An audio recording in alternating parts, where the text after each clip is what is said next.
ఆత్మీయ అనుభవ పలుకులు. లోకంలో ఒక సామెత ఉంటుంది ఏంటంటే, గాల్లో దీపం పెట్టి దేవుడా అంటే దేవుడు కాపాడతాడా, మన ప్రయత్నం మనం చేయాలి కదా, మనం చేతులు అడ్డం పెట్టాలి కదా అన్నట్టుగా మాట్లాడుతూ ఉంటాం, మనం చూస్తూ ఉంటాం.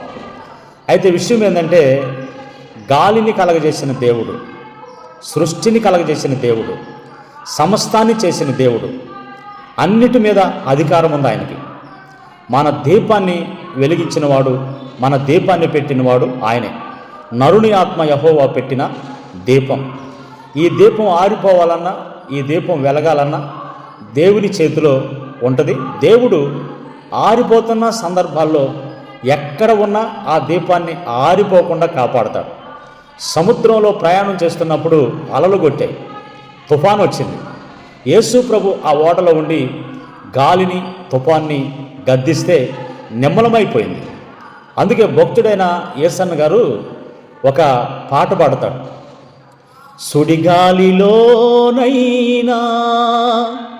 జడివానలోనైనా ఆరిపోదులే నీవు వెలిగించిన దీపము, నీవు వెలిగించిన దీపము, నీవు వెలిగించిన దీపము, నా దీపము యేసయ్యా నీవు వెలిగించినావు. హల్లెలూయా.